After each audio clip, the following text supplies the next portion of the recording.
Ini episode sangat berbeda dengan episode 1 dan 2 di mana kedua episode pertama fokus pada story Joel, Ellie, dan Tess serta mengenal lebih dalam penyebab wabah infected. Di sisi lain, pada episode ini kita melihat dua karakter baru dengan fokus yang menyimpang dari main plotnya, di mana mereka bertahan hidup dengan cara mereka sendiri. Kondisi yang berbanding terbalik dengan orang-orang di QZ. Ini merupakan sisi yang tidak gelap dari Apocalypse, episode buat tarik napas. Ya masuk akal aja sih. Soalnya kita udah nyaksiin 2 episode berturut-turut di mana orang-orang meninggal dengan begitu saja karena wabah tersebut. Sebagian besar dari episode ini juga merupakan cerita yang tidak termasuk dalam video gamenya. Jadi gua lumayan kaget dengan storyline ini dan nggak bisa nebak konklusi dari episodenya. Gue bakal kasih opini gue mengenai keseluruhan episode ini di akhir video. Tapi mari kita bahas dulu dari awal. Episode dimulai dengan Joel membasuh tangannya setelah menyaksikan pengorbanan Tess di Old State House. Joel menumpuk batu-batuan seakan-akan memasang batu untuk pemakaman Tess. Setidaknya itu menurut gue. Ketika bersama dengan Ellie mengatakan sesuatu yang prihatin dan juga tegas yang menurut gue cocok buat karakter Ellie pada series ini. Look, I've been thinking I about... don't want your sorries. I wasn't gonna say I'm sorry. Nobody made you or Tess take me. You needed a truck battery or whatever, and you made a choice. So don't blame me for something that isn't my fault. Suatu dialog yang gue nggak expect dari Ellie. Dari pandangan gue, Ellie di series ini lebih jagoan dan lebih keras dibandingin di gamenya The Last of Us Part 1. Dia gak nurut sama semua orang dan menurut gue bener-bener cocok buat karakter ini di setting ini. Lebih masuk akal aja.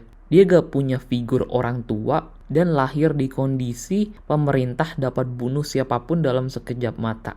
Orang juga bisa meninggal kena gigit doang. Ya gimana kepribadiannya gak keras?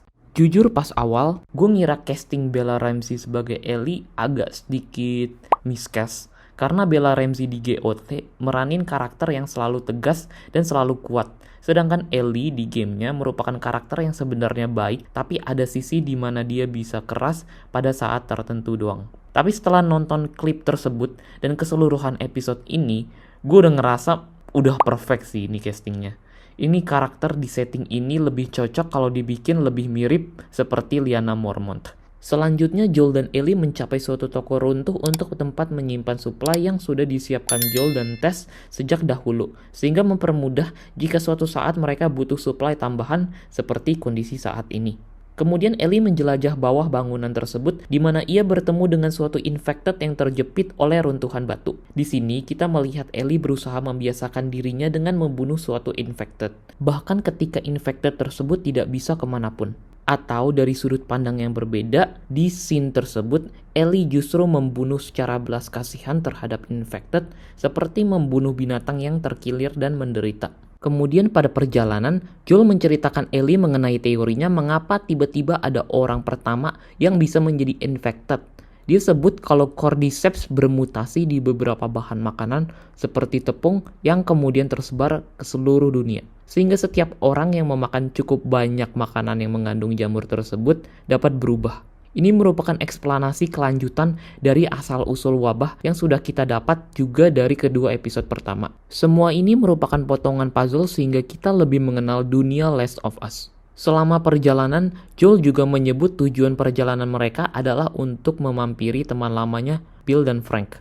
Itu merupakan transisi kita ke perspektif Bill selama kekacauan 2003 terjadi. Di antara semua orang di desanya yang dijemput oleh truk pemerintah ke QC, hanya Bill yang bertahan di bunker rumahnya, menghindari pandangan mereka. Selama 4 tahun ia membangun suatu benteng perlindungan di sekitar desanya, menggunakan pagar listrik dan beragam perangkap sehingga desa tersebut bebas dari ancaman para infected. Dia juga mengambil berbagai sumber seperti generator dari suatu pabrik tenaga listrik sehingga dia mampu menyalakan pagar listriknya dan menggunakan keperluan listrik rumah tangga. Jadi terlihat bahwa Bill seakan-akan sudah mempersiapkan seluruh hidupnya untuk momen apocalypse ini. Dan ia mendapatkan apa yang ia harapkan. Hanya pada tahun keempat setelah wabah, ia menemukan seorang terjatuh di salah satu perangkapnya, yaitu Frank. Dia merupakan seorang yang ia tidak pernah sangka bakal ketemu dalam hidupnya. Dan tanpa lama, mereka berdua saling melengkapi satu sama lain. Dan seluruh episode ini berputar pada kehidupan mereka berdua ini dan hubungan mereka sepanjang hidup mereka di suatu desa tertutup. Mereka hidup cukup bahagia dengan hampir tidak ada gangguan dari luar sama sekali, meski setting dari bumi pada saat itu adalah wabah infected yang menyebar kemana-mana dengan populasi manusia hampir terancam punah. Itu sih yang gue gak expect dari series ini. Gue kira gak bakal ada episode di mana manusia yang hidup dengan bahagia. Namun episode ini menunjukkan bahwa ada orang yang sudah siap untuk wabah dan bisa hidup secara tenang. Terdapat suatu momen juga selama mereka hidup bersama di mana Frank mengajak Joel dan Tess untuk hidup dengan mereka, namun Bill sebagai outcast yang tidak menyukai orang-orang menolak hal tersebut, sehingga Joel hanya bisa berkontakan dengan Frank ketika mereka membutuhkan suplai dari desa tersebut. Bill dan Frank menjalankan hidup mereka di desa terpencil tersebut hingga suatu saat di Agustus 2023 ketika Frank dan Bill sudah lanjut umur, Frank juga menderita penyakit di mana ia tidak bisa menggerakkan sebagian besar tubuhnya. Sehingga Frank berkeputusan untuk mengakhiri hidupnya atas penderitaan yang ia alami. Ia menyampaikan hal tersebut ke Bill dan Bill dengan sedih menerima keputusan tersebut. Akan tetapi, pada malam ia memberikan obat untuk mengakhiri hidup Frank. Ia juga menyelipkan obat ke minuman ia sendiri sehingga mereka berdua meninggal secara bersamaan pada hari tersebut. Dan untuk keseluruhan storyline mereka, itu merupakan cerita yang lumayan indah antara dua orang dalam suatu hubungan. Ini bukan merupakan romance yang biasa kita orang Indonesia lihat dan bukan sesuatu yang mungkin untuk gue. Tapi ada soundtrack yang mengelevasi beberapa scene terakhir mereka, yaitu dengan menambahkan orkestra dari On the Nature of Daylight. Soundtracknya juga tampil dalam beberapa film favorit gue seperti Arrival dan Shutter Island. Keseluruhan episode ini adalah sesuatu yang berbeda dari kedua episode awal dari The Last of Us. Bahkan berbeda dengan gamenya, di mana kita hampir tidak mengetahui backstory Bill sama sekali. Di sini kita mendapatkan keseluruhan cerita hidup dan ending dari karakternya. Di gamenya, Bill merupakan karakter yang sama namun dia masih hidup, sedangkan Frank sudah meninggal dengan menyatakan dalam kata-kata terakhirnya bahwa ia sudah benci hidup dengan Bill. Walaupun berbeda, ada banyak hal positif yang bisa disukai dari kedua cerita tersebut. Jujur mungkin gue lebih suka dengan cerita di gamenya karena lebih tersirat backstory-nya. Dan gak tahu kenapa gue kadang lebih suka cerita yang tragis dibandingkan happy. Pada series ini bisa dikatakan walau ada momen di mana mereka diserbu orang-orang luar yang ingin masuk ke desa Bill, namun sebagian besar hidupnya dia menjalankannya dengan damai dan bahagia dengan Frank. Sehingga menurut gue cerita yang di episode ini agak sedikit unrealistic sih. Cuman ya tetap soundtracknya, directionnya bagus. Dan lumayan memuaskan endingnya. Kemudian setelah semua berakhir, Joel dan Ellie datang menjumpai rumah mereka. Hanya untuk mengetahui kabar bahwa mereka berdua sudah meninggal.